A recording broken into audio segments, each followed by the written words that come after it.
It's not easy being the one everyone counts on to keep the facility running, no matter the weather or supply chain hiccup.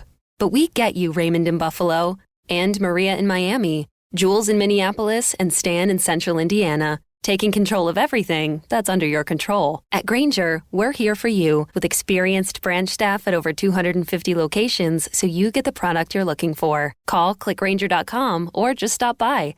Grainger, for the ones who get it done.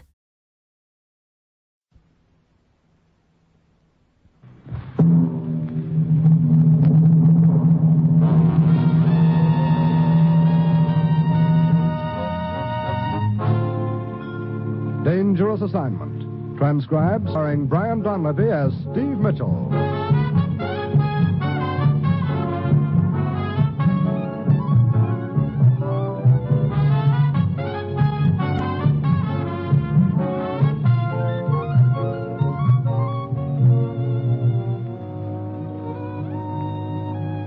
Yeah, danger is my assignment. I get sent to a lot of places I can't even pronounce. They all spell the same thing, though, trouble. But when I walk into the commissioner's office, I don't realize this assignment's going to wind up with me getting the best Christmas present I've ever had, right while I'm staring down the barrel of a gun.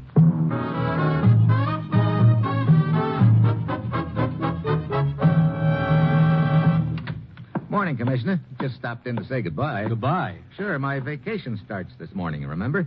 I'm running up to New England for Christmas. Snow on the ground, fire in the fireplace, and the little lady I'd most like to eat a boiled dinner with. Sorry, Steve. You mean because you're not going? No, I mean because you're not going. Now, look. I've got an assignment for you, and it can't wait. Commissioner, for the last 3 years, I've been trying to get Christmas off. So what happens? One year I'm in Alaska, next it's Africa, last year it was India. This year you promised... So I've got to break that promise, Steve. And it looks like you get another Christmas spoil. Okay, what's the deal? Ever hear of international lecture tours? Now, look, don't tell me I'm supposed to get up on a soapbox and lecture on the Christmas spirit. No, you won't be making any speeches, but you'll be investigating a few people who do.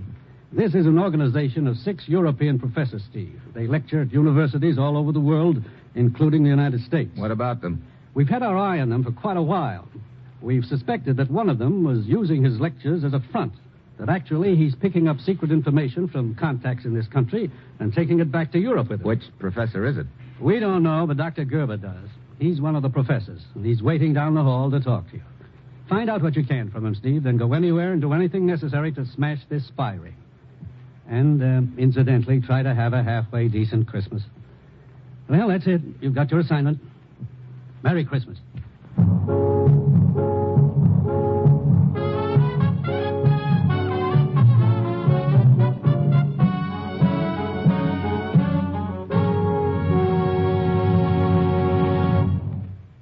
The National Broadcasting Company is presenting Dangerous Assignment, starring Brian Donlevy in the role of Steve Mitchell, colorful, two-fisted government agent. At all those places of the world where danger and intrigue walk hand in hand, there you will find Steve Mitchell on another Dangerous Assignment. If you aren't already acquainted with NBC's great Sunday lineup of stellar radio programs, you're missing some of the finest programs on the air. Theater Guild on the Air is one of the great shows aired on this station every Sunday evening. Featuring stars of Broadway and Hollywood in fine dramatic works, Theater Guild offers the best in radio entertainment. And comedy on Sunday wouldn't be complete without the Phil Harris and Alice Faye show. Now, we think you'll agree that Phil and Alice join forces to present one of the funniest programs on the air. So be sure to tune to this NBC station this Sunday and every Sunday for our stellar program lineup.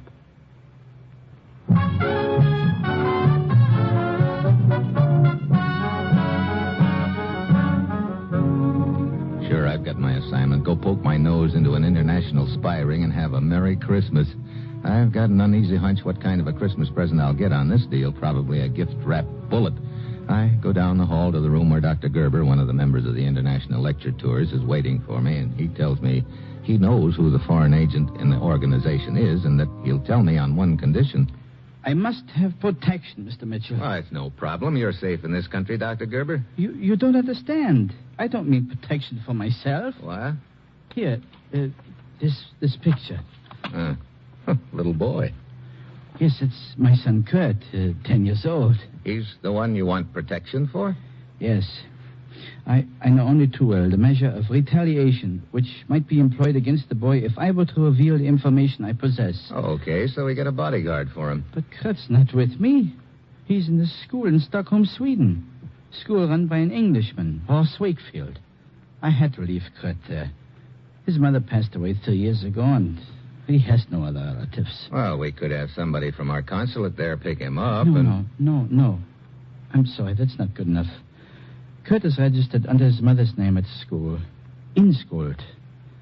No one must know his true identity until he's absolutely safe. I see. Okay, Dr. Gerber, I guess I'd better hop over there and get your boy myself. Oh, that's what I hoped you would say, Mr. Mitchell. When you return with Kurt, I'll give you the name of the head of the spy ring.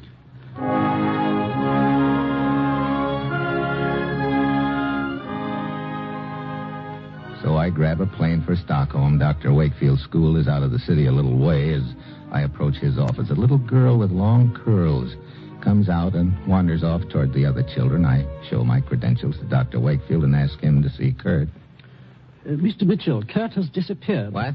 Yes, that little girl who just left my office was Ilse, a playmate of his. I've been questioning her, but she has no idea where he is. I'm worried sick. When did he disappear? I'm not sure, really. What do you mean? Well, last evening, a woman came to see Kurt. She told me she was his aunt. Kurt's father told me Kurt had no other relatives. But how was I to know that?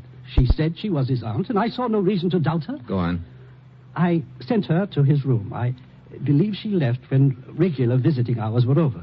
That would be at 9 o'clock last evening. What do you mean you believe she left? Aren't you sure? Well, as a matter of fact, I turned in rather early last night. Had a splitting headache. Sounds like a pretty careless way to run a boarding school, Dr. Wakefield. I resent that, Mr. Mitchell. Ordinarily, I exercise the greatest of care and supervision. But with this headache I had, I was obliged to go to bed. I see. And you don't have any idea when Kurt actually disappeared? No. All I know was that he was missing this morning. Oh, great. I haven't telephoned the police yet, but I think I'd better right now. No, wait a minute. But it seems obvious. The boy's been kidnapped. If he has, I think it's to ensure somebody will keep his mouth shut. That means he's safe as long as the kidnappers don't feel any pressure on them. No, this has got to be done undercover. Let me see what I can find out. Very well, if you think it best that way, Mr. Mitchell. Incidentally, are you familiar with an outfit called International Lecture Tours? Why, yes, they have an office here in Stockholm, on Drottningsgatan, I believe. Oh, well, never mind. I'll find it.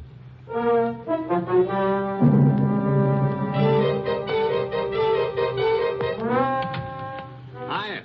What can I do for you? This is the headquarters of International Lecture Tours? Sure is. You in charge? Well, I'm the leg man. And I guess you're the boy I want to talk to. My name's Mitchell. Saunders is mine. I'm always glad to meet anyone from the States. You say you're the leg man for the outfit. What does that involve? You name it. The works. Shacking around the world in front of the wise men. Scheduling lecture dates, making hotel reservations, keeping them in toothpaste. Sounds like quite a job. Well, there are probably easier ways of making a living. How'd you get into this racket? I was stranded here in Sweden, broke. I heard these professors needed a nursemaid, so here I am. Look, I'd like a little information on these professors. Here are my credentials. Well, looks pretty official. What do you want to know, Mr. Mitchell? There are 6 professors in the circuit, right? Right. How well do you know them? Now, how well can you know these birds? They live in an ivory tower all their own. Yeah. Where are they all now? This chart shows the setup. Stelter's in Bombay. Duval's in Toronto. Chumley's in Cape Town. Buchek's in Copenhagen. You're really getting spread out. Yeah. Gerber's in the United States. Uh-huh. Aren't any of them anywhere near... Yeah. Dr. Friedrich?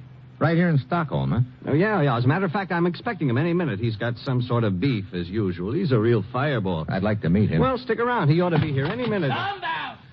He is. Saunders, what kind of a booking agent are you? That's a good question. How many times have I told you I must not have left the hotel room? Now, just take it easy, Dr. Friedrich. And Take it easy, he says, and that dumkop upstairs with his clump all night while I work on my lecture notes. How much could a man stand? Well, there you've got me. If you'll just relax. And why you scheduled me in Stockholm this time of year when you know I would rather be in the United States? I did that because you and Dr. Gerber don't seem to get along too well, and I like to keep you apart. How come you don't get along with him, Dr. Friedrich? Because the theories he bleps about in his lectures, they are incorrect. They contradict my theories. What business is this of yours, young man? This is Steve Mitchell, A newspaper reporter, Dr. Friedrich. Mind telling me where you were last night? Working on my lecture notes. But that clump overhead, how could a man work? You know, that's funny. Funny, you says. It's an outrage. Well, I mean, I called your hotel about a lecture date last night, and they told me you were out. Oh? Well, yes, I had forgotten. I had an engagement for a while. Was she nice? Nice she was. Well, see here, this none of your business. Saunders, I leave you with 2 words. Get me better rooms with no drift and no clump overhead, or I quit the tour. Goodbye. So now you've met Dr. Friedrich. Yeah, I sure have. Well, I'll check with you later, Saunders.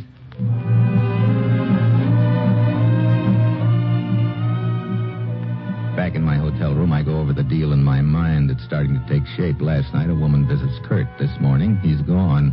Friedrich doesn't like Kurt's father, and Friedrich was out with a woman last night. Yeah. On the surface, the pattern looks good, but I've got an uneasy feeling it could fall apart as fast as a smoke ring in a draft. Yeah? This is Saunders, Mitchell. I got an item you might be interested in. Shoot. Well, not 5 minutes after you left the office, in waltzes Dr. Buchek. Wait a minute. Buchek's supposed to be in Copenhagen. That's right. So I asked, how come? What'd the good doctor say? Just something about being tired. When did Buchek arrive? There you got me. You want the address? Yeah. Strand Hotel. Okay, thanks, Saunders. I think I'd better go over there and give Dr. Buchek the double check.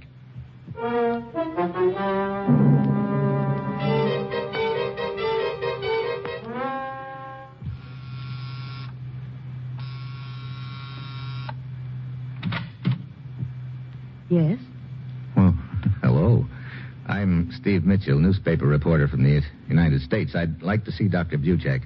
I am Dr. Buchek. What? You seem surprised. I am. I thought Dr. Buchek was a man. Oh, I'm sorry to disappoint you. This is a disappointment. Come in, please. What can I do for you, Mr. Mitchell? I understand you canceled your lecture tour suddenly and returned here to Stockholm. Yes, I wish to spend Christmas with my friends. When did you get in? My plane landed this morning. Not last night. But of course not. I just told you. You also sure you weren't out at Dr. Wakefield's school last night? I've never heard of the place. See here, Mr. Mitchell, I'm quite certain that you're not a newspaper reporter. I'm also quite certain that my activities are none of your business. Well, thanks for the interview. I can check up on your arrival time, you know. Please do.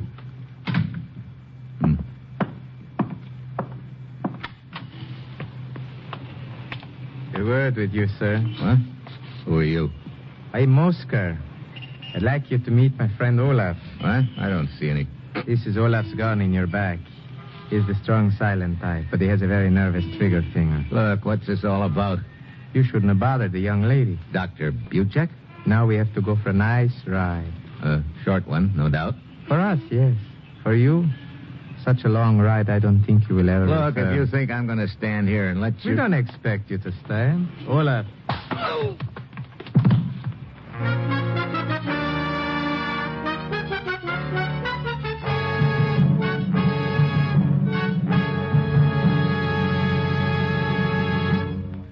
Steve Mitchell will continue his dangerous assignment in just a moment. 20 seconds from now, a fire will break out somewhere in the United States, causing untold misery and devastation. More than 11,000 persons are killed annually by these fires. Many more are injured, and more than $700 million worth of property is lost. The most tragic part of this statement lies in the fact that more than 90% of all fires in the home start through sheer carelessness and could be avoided. Here are a few simple rules of safety which will help you to protect your home and your loved ones from the ravages of fire. First, do not smoke in bed or discard lighted cigarettes carelessly. Second, clean out old newspapers, magazines, and other inflammable debris. Third, promptly repair all defective wiring and electrical equipment. If a wire looks frayed or worn, replace it at once. Fourth, use only those cleaning fluids which will not burn. And fifth, be careful with matches. Keep them out of the reach of small children. You can't afford to gamble with fire. The odds are against you every time.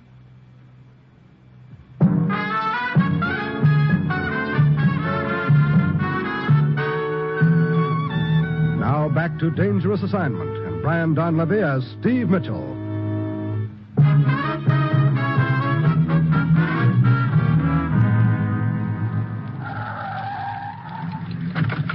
I don't know how long I've been out, but when I start coming to, I realize they're dragging me out of a car. I open my eyes a crack and take a guarded peek. Then I see they're carting me to the edge of a cliff. I wait until they get me right to the brink. Then I twist an arm loose and belt the big guy, Olaf. He staggers back right over the edge. Oscar yanks at his gun in his pocket, but I flatten him. I run to the car, jump in and dig out along the road, which runs near the edge of the cliff.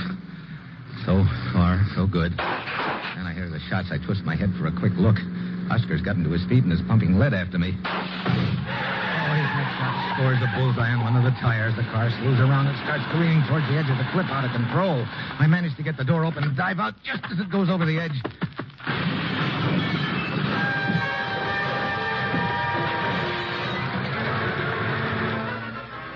I land on a ledge about 20 feet down from the top. Lie there in the brush just as the car bounces down to the bottom and bursts into flames. After a few moments, Oscar sticks his head over the top of the cliff and looks down at the burning wreck with a big grin on his face. He figures I'm getting a king-size hotfoot about now. Finally, he turns and leaves. I give him a few minutes. And I drag myself together and head back into town to the lecture tour office. Hey, you look like you've been dragged through the well-known knothole, Mitchell. You're so well-known, right.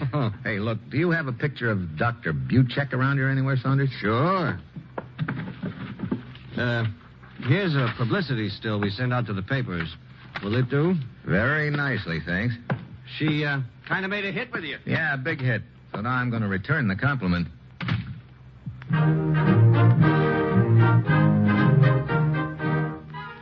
I'm so glad you came, Mr. Mitchell. Something has happened that you should know about. What is it, Dr. Wakefield? You remember I told you a woman posing as Kurt's aunt came here to the school to see him the night before last. Sure, the night Kurt disappeared. What about it? That same woman was back here this morning. What? Yes, not an hour ago. I wasn't in my office at the time, but my secretary told me this woman inquired about Kurt again. Wait a minute. That means they don't have Kurt. Who's they? I think I know who one of them is. Here, take a look. Her name is Buchek. What about her? Isn't that the woman who was asking about Kurt? Why, no. What? I've never seen the woman in this picture before in my life. You sure about that? Of course. Oh, fine. My one lead blows right up in my face. Come in.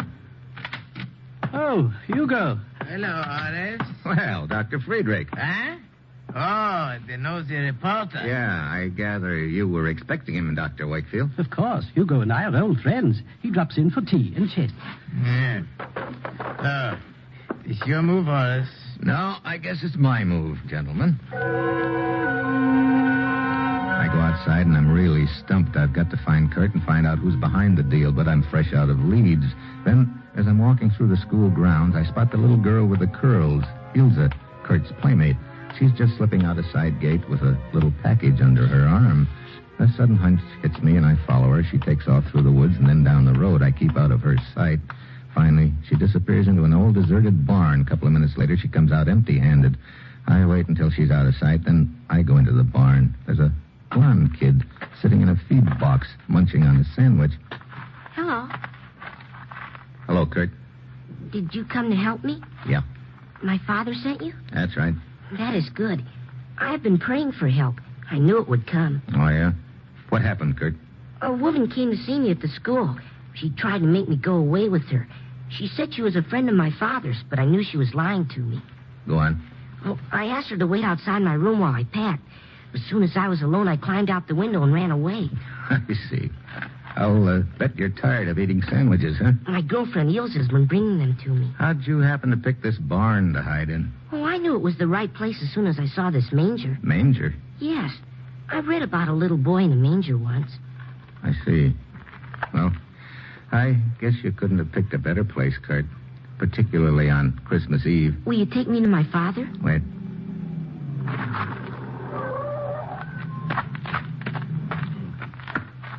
Hey, two guys. Oscar and... Well, what do you know?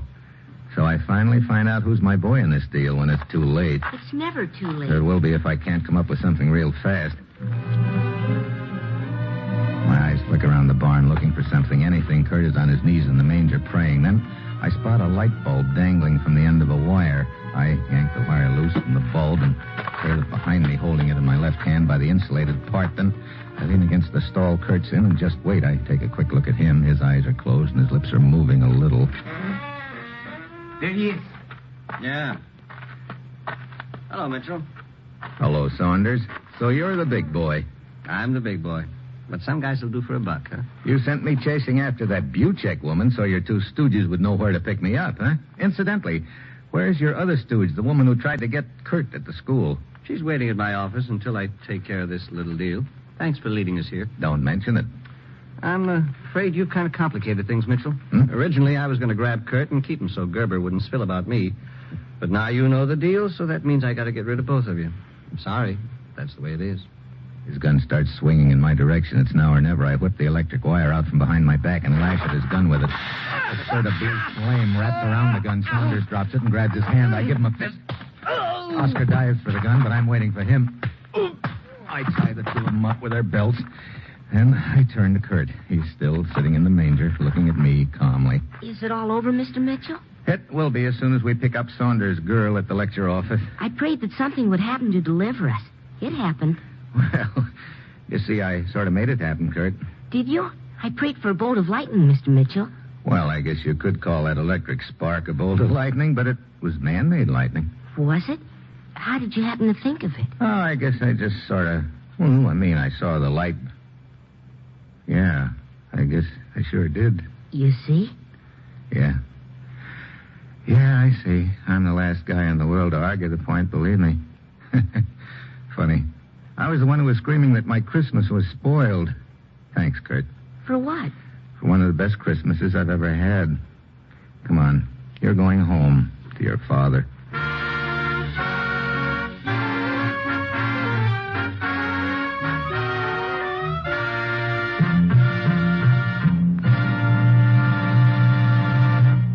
Our star, Brian Donlevy, will return in just a moment. On New Year's Day, the NBC Radio Network will send your way two important football games. From Dallas, Texas, home of the famed Cotton Bowl, NBC will broadcast the game between the University of Texas Longhorns and the University of Tennessee Volunteers. Mike Side for NBC at Dallas will be Lindsey Nelson and Bob Murphy to bring you every exciting play as Texas, Southwest Conference champions, and Tennessee, one of the fine teams of the Southeast, clash in this traditional New Year's Day bowl game. And then following the Cotton Bowl game, NBC will switch controls to Pasadena, California, for the granddaddy of all bowl games, the Rose Bowl. Al Helfer and Braven Dyer will handle the Rose Bowl play-by-play broadcast between the University of Southern California Trojans, the Pacific Coast Conference champions, and the University of Wisconsin Badgers, co-holders of the Big Ten Championship. So here's our invitation to you to be set side on New Year's Day when NBC broadcasts both the Cotton Bowl and the Rose Bowl football games.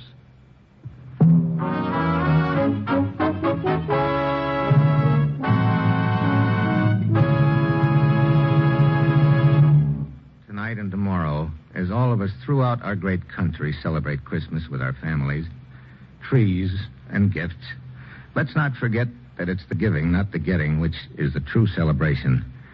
And let's remind ourselves of the one gift we can all give, the gift which costs us nothing, to give thanks. And now, from all of us on Dangerous Assignment, to all of you, a very Merry Christmas.